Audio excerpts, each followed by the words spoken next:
greatest spies of our time. We need the Chronos Sapphire, which he now has in his possession. Need their help. Attention spy kids, get the necklace back. To save the world. First person to get the bad guy wins. Game on. This summer. You're a spy. Yeah. That's actually pretty cool. No co-host, time flies because time waits for no man. Unless you have all the time in the world. Unless you're on the clock. Unless I just clocked in, you know. Yeah. Well, unless you just never buy a clock, which I do. A watch clock never rings, and a stitch in time saves nine. See, now, if all this dialogue is getting on your nerves within the first 30 seconds of this review, you got about an hour and 40 minutes of it in this movie right here. Well, almost. I mean, to be fair, the dialogue here is more like, all right, here's a typical line from the script. Time, clock, time, tick-tock, clock, time, clock. And that's it. That's actual dialogue from the film. And add some of Cyrus's puns, and yeah, you got yourself a movie. I have never told a pun in my life as bad as the best puns. Well, that's in this debatable, film. but you know, no, it's not. But the one thing about this movie though is brought to us in new technology. It is? Yeah, Smell-o-vision. You smell the Shadow-vision? Yeah, we got the crap-o-vision. It's funny. Crap-a-scope. Like, they give you a card to let you know just how much shit this movie is. It's not new. Yeah. In 1979? Yeah, this is old. John Waters Polyester. did Yes. this. Actually, something else came before. was there another one before Polyester? Yeah, yeah. What is it? It was called. It was actually. I think it was a spy movie. It's called like something mystery. Okay. Yeah, but Great job on the research, co-host. That's about. Yeah, sorry, I don't use Wikipedia like the rest of you guys. Maybe you should. I try to use my own brain juice. Hey, you saw how that worked right there for you. Yeah, I like my brain juice had me think like, oh, it was something. Yeah, my Windows 95 is working use perfectly. that thing in my head. What's it called? It's called something mystery.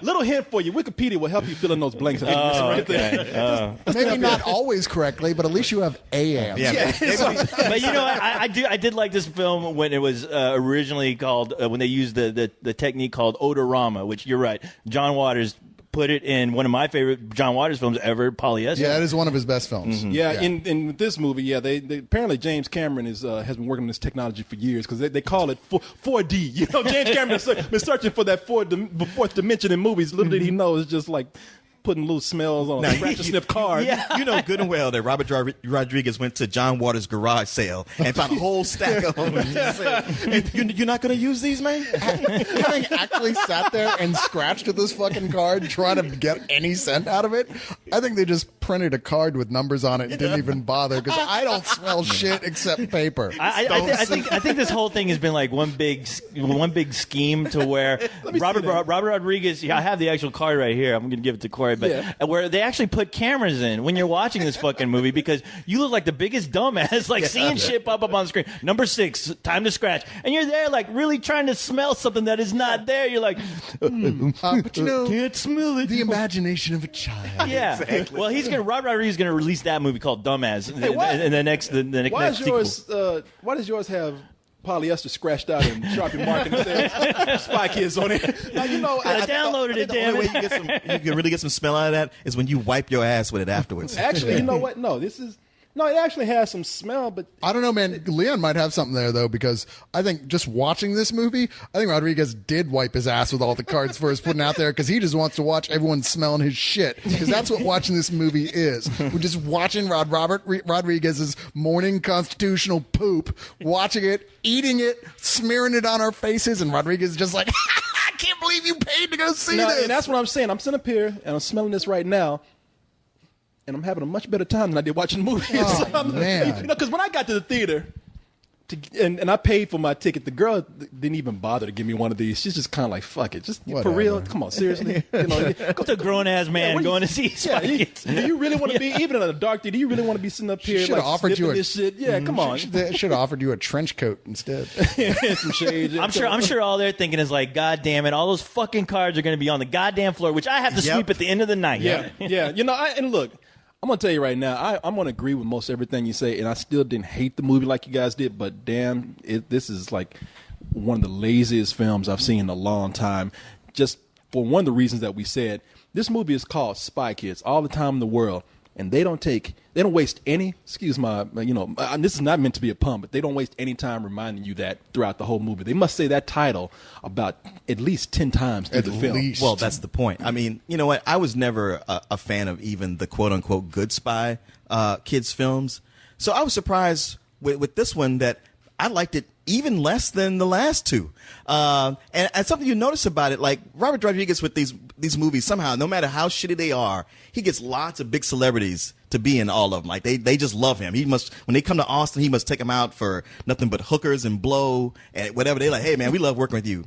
This time, he got Jeremy Piven and the voice of Ricky Gervais, and that's about all that showed Who up. literally phoned in his performance. And Ricky Gervais, yeah, that was a phone call. Seriously, when he got paid a check for just calling the studio and having them record like a series of lines, because that's all he does. It sounded more like Skype because it sounded so shitty. Yeah, it's like it's been 8 years since the last Spy Kids movie. The last one was Spy Kids 3D, which is sort of had a video game theme going on.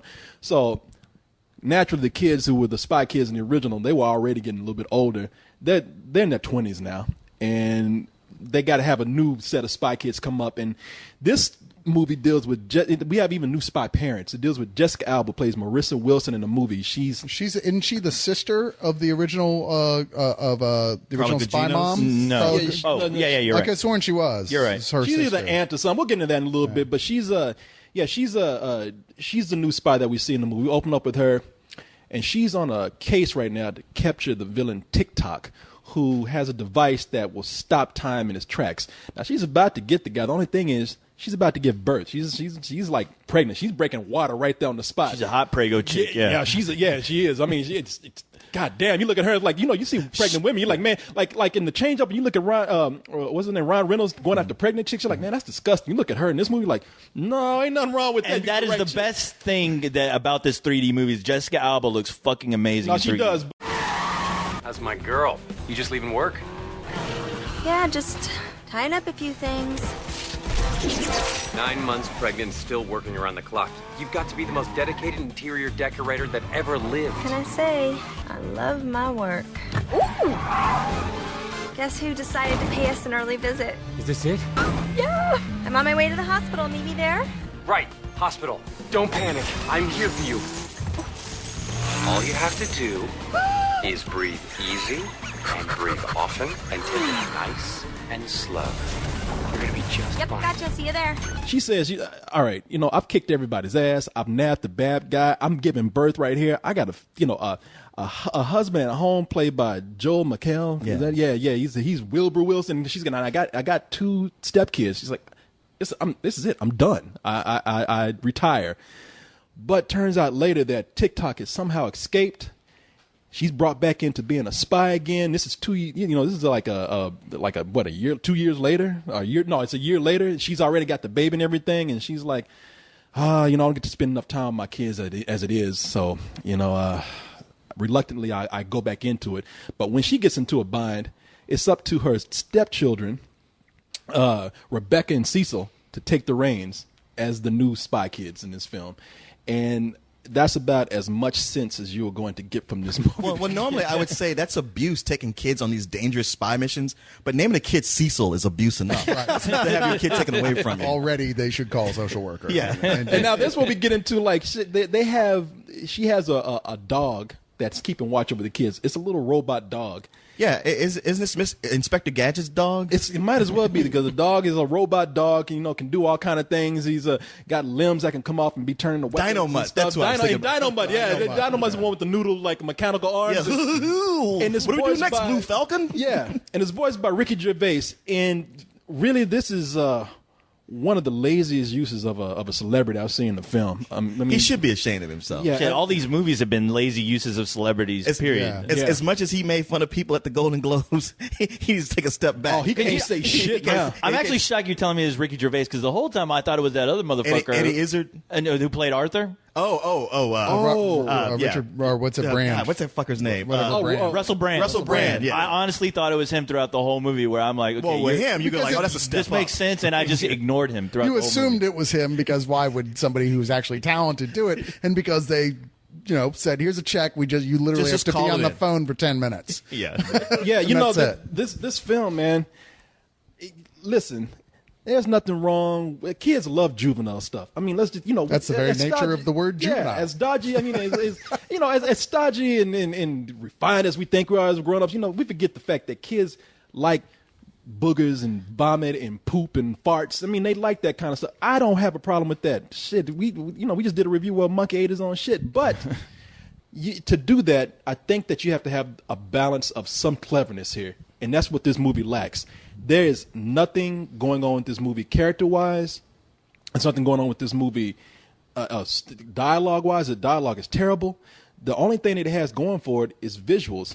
And when your movie, as for a kids' film, starts to run about an hour and 40-something minutes, that's stretching. Well, it's, the visuals that there are, though, even are sloppy. It's like, first off, if they were conceived in any way original, which they're not, they're all based around the very base, like we've seen in Batman episodes, pretty much Adam West Batman, of the clock type situations. You're like, okay, this isn't really impressive. You're not showing me anything I've never seen before. And then even then, it's just sloppy. You can see where the seams are in it. It's like they went through one pass and went, no, that's enough. It's cool. Just move on to the next sequence. All the visuals look like a fucking cereal commercial. I mean, it really does. You're absolutely right. Like a goddamn cereal commercial. They look like Fruity Pebbles commercials, man. Yeah. I mean, as much as we make fun of those intros at the theater of the roller coaster grinding down film, they look that looked better. No, it didn't. I mean, these these visuals look like they were done on an Amiga computer. Man, that's exaggerating. No, they don't. I don't think it is. That's because that's the strongest point of this film. I mean, granted, like they look. I mean, that's to say they look like an Amiga computer. That's giving too much harsh criticism because that's the only thing this movie has going for it are the visuals. I mean, yeah, they look fake because. You said it best, Cyrus. This is an 80s cartoon, and not a good one. Yeah, it's an 80s cartoon. Yeah, brought to life. Now, while, the visuals in here, you could say that they probably look bad because they're meant to be cartoonish. They're very colorful. They're exaggerated.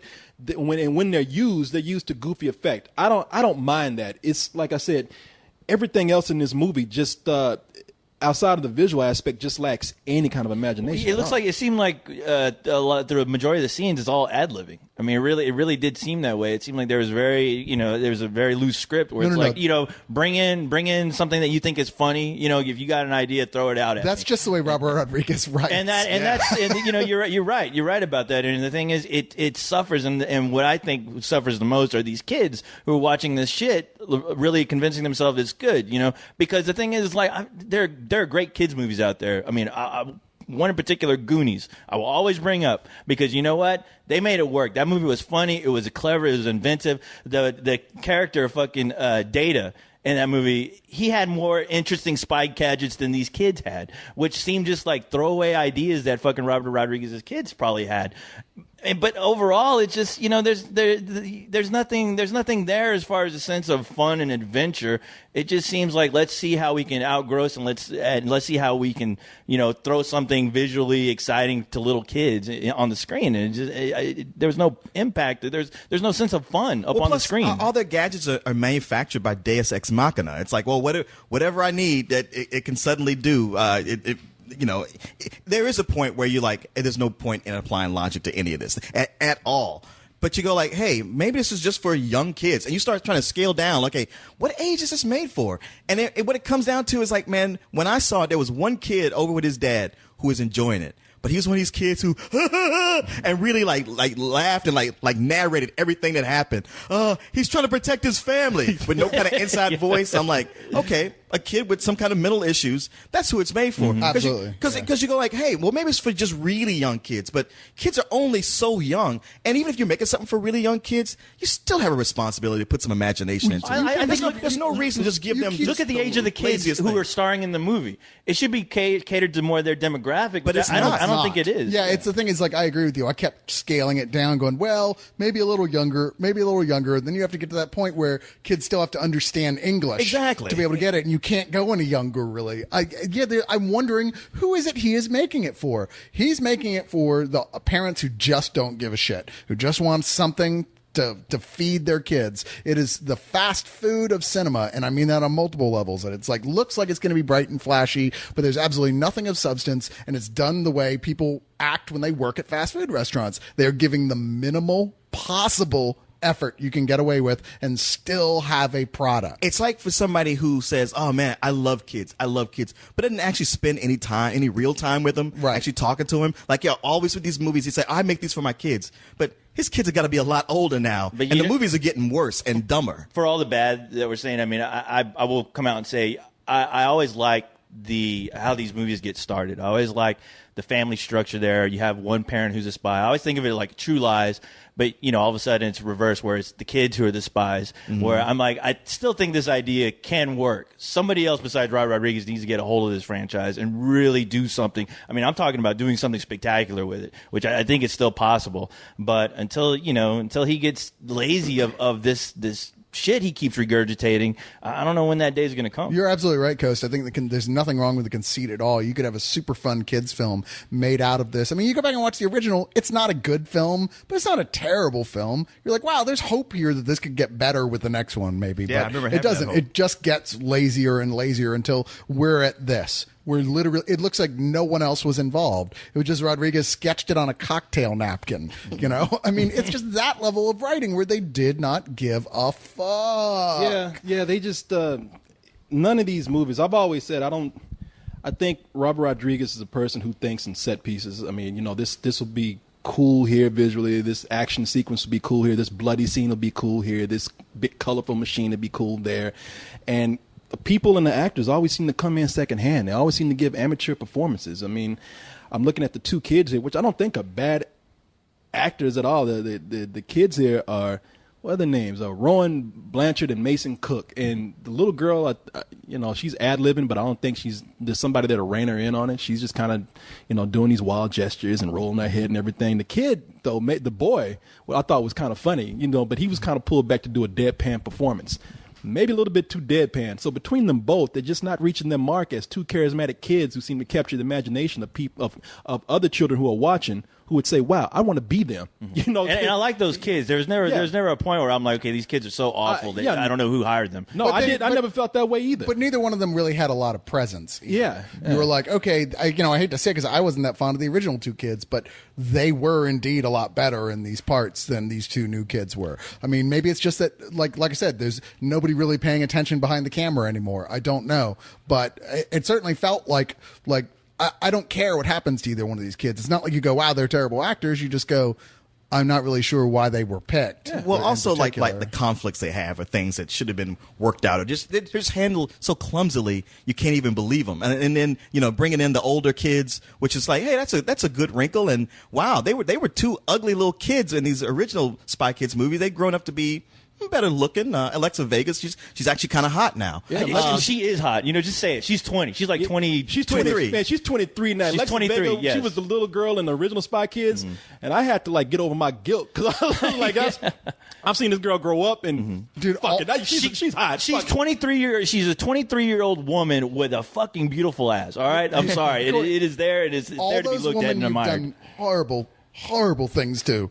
They were all cute little girls. At some point, yeah. But except I didn't have to watch them grow up. Or did I? That's just creepy though, coming from you, Cyrus. I'm sorry. Why is that creepy coming from me? Appreciate It just is. that the villain gets revealed and his plan gets revealed what he wants to do, and once it's all laid out, you go like, that's actually not that sinister. That's leave the guy alone. Well, that's because they try and have a sympathetic hero or villain. The problem with that, though, is that they talk about your Deus Ex Machina and just bad writing. They're like, okay, so now here's the part where we have to explain to him that he's been bad and why he's wrong. And they have the little girl do it in a voice that's clearly not written from a little girl. You're like, wait, what? This kid's how would you know? He's stumbling on the word. This kid's reading from a Buddhist manual to this guy. You're like, wait, how would she even know this shit? Well, I tell you, man, Robert Rodriguez did more with some of your actors here than I think he's done with celebrities in the past. Just because the actors came in and would just kind of let go to take advantage of the parts or roles that they have.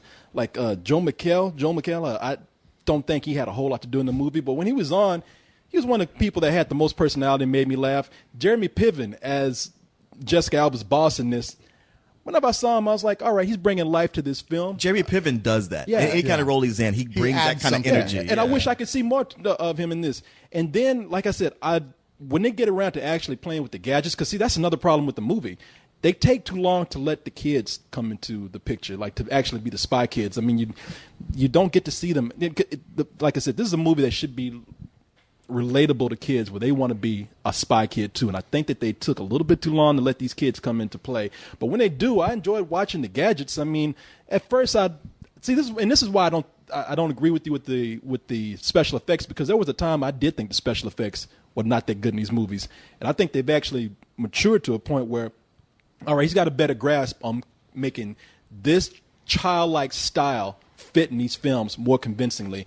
And I had fun watching them, especially when you get the new Spy Kids going to like the inventory room where they have the supply room where they have all of the old Spy Kids stuff, since the Spy Kids program was, as they say in the movie, was taken out of commission or it was closed down. I have fun watching that. Even when I don't even care for the movies that much, I remember some of those things. I was like, wow, I would really like to see them use it in this movie. And some of them they do. Some of them they do effectively and some of them they don't. But every time they start to get in there and show you something cool with these gadgets, they got to do something like, oh, there's a diaper bomb, which is like you think it is, a diaper full of shit. We're going to use that as a weapon. Oh, we're going to throw up in this bag and throw that at a villain. It's like I said, this movie been a little more clever. That'd be cool, but you're not using enough of the really cool stuff in this movie to go and like try to rest off of the gross out humor here. And believe it, I was never surprised seeing any of that. I'm surprised that just didn't completely litter the entire film, because I thought every fucking gadget had something to do with a fart shit joke or something, you know? Yeah. I can't think of a gadget that was clever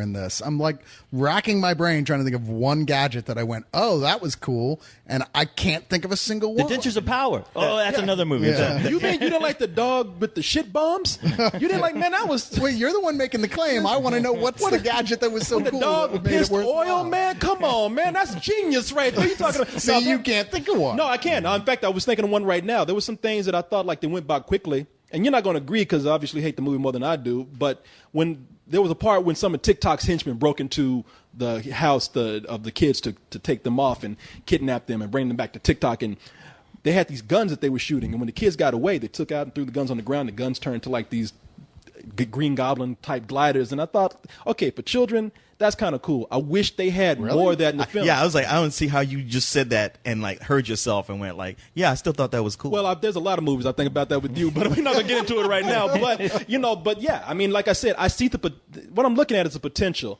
and I just don't think they showed enough. I did it enough. I mean, again, unlike you, I'm noticing what the target demographic is for here, and even We have discussed that at length.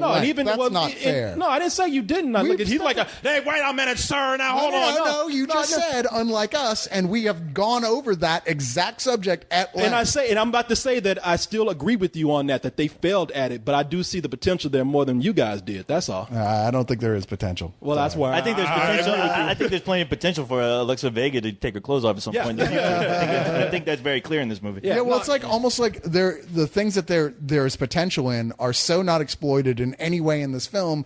It makes the film that much worse because of that. I don't give the film points for things it never takes advantage of. Like, for instance, you've got Joel McHale right in your film, one of the most talented comedy actors working today, and you treat him like he's a bastard stepchild of the whole film. I mean, why is Jessica Alba have a bigger role than Joel McHale, who is like... Because she's hot and I like to look at her? Okay, co-host. You got me there. There's things you go, wow, you just did nothing with this valuable thing they had.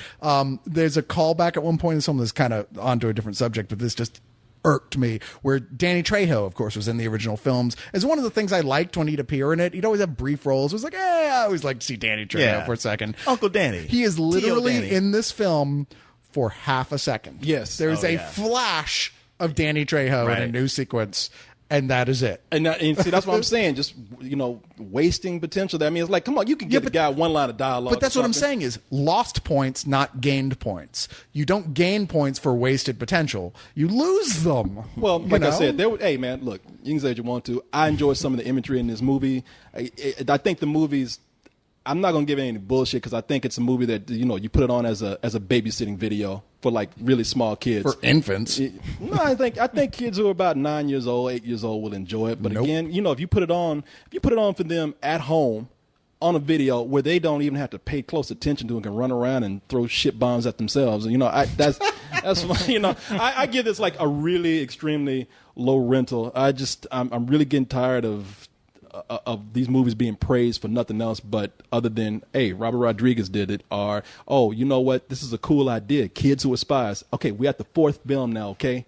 Let's get over the novelty of it and concentrate on like bringing up some of the faults that we see that have been in these films for all four movies. Just a good story. I mean, let's write a good story for the kids. Remember when that was important? A passable story would be acceptable. Yeah, there's no attempt to write anything good or put any extra work into it. It's like, hey, it's just something we know we can knock it out in a month, and we'll do that. And I didn't mean to hurt your feelings by saying I don't like the visuals, but I don't. They all look really fake. I don't understand why they can't get better. Where technology gets better and cheaper and faster, why these can't do that also. And I agree with you. They I can. just don't believe any of it. There's a movie that you like, Cody Banks, that did the same kind of idea and didn't really get the praise that. I know. Yeah, what was it called? Agent Cody Banks. Agent Cody He's the Banks, first one. yeah. The second one was shitty. I didn't see the second. But the first one really, it right after Spy Kids, it nailed it. It was like, this is a spy kid. It was true to what it was. But that was so many years ago. But these, they barely even qualify as movies. It's almost like somebody's student project, like an expensive student project that Rodriguez still makes because he knows he can. And yeah, these are not for 8 or 9 year olds. It's 6 at the oldest, and more like 4 or 5. I mean, yeah, maybe they can speak English some and recognize what's going on and go, oh, it's cool, but any more recognition than that, they're not going to like it. Only thing I found positive about it was like, wow, you get to see Jessica Alba walk around dressed like the Black Widow for a bunch of it. That's kind of cool for a while. Naked would be better. Zero cleavage. Amen to that, brother. Yeah, zero cleavage. Yeah, but so, I mean, you saw cleavage, it would have just been have been digitally put on. Anyway. I know, right? Cute cleavage, nonetheless. But yeah, to me, it's just kind of a high, some old bullshit. Wow, you're even kinder to it than I'm going to be, because for me, like the times I do use this rating, and I use it that often, I just use it more than you guys do, is when a film is actually insulting to its audience, when it is pure nothing but just flat out greed, and there's absolutely nothing to like about the movie at all. That is a waste of everyone's time, both involved with making it and involved with watching it. This is the very definition of a fuck you movie. It is saying fuck you to the audience, and I want to say fuck you right back. Stop trying to pass off this bottom dollar, no effort bullshit on us and tell us that it's gold for the kids, because it's not. Wow. Okay. Where are you going to go from there? Shockingly, I'm going to give it a rental. Whoa! I'm going to give it a rental. Because when I was watching it, I mean, it's like, all right, you know what? There's some aspects of the story that I like, but they fumbled it. They really did. They fumbled a lot of the scenes with the villain, where I'm like, I see what they were trying to do. They just didn't know how to write it. But I did like the whole family aspect of the beginning of the film, which it reminded me of the first one. And and I've seen the second one, which was more atrocious than this film, honestly. And back then, if I had the opportunity, I would have given that some old bullshit. So I have to be honest, I have to give it a rental here, only because it did seem like, you know what, I see kids, and I heard kids like laughing their asses off at a lot of this stuff, and I was like, there's some parts in here that are clever. They should have thrown out that fucking dog, because that dog was just annoying for me, but kids were digging it. Yeah, but, yeah. I mean, it's a rental. I mean, like I said, I would give it points for at least trying to do something with the story, as far as making it a family fun type. And I agree with that. I liked it better than the last two movies. Mm-hmm. Maybe it's because they started over. They started out with that.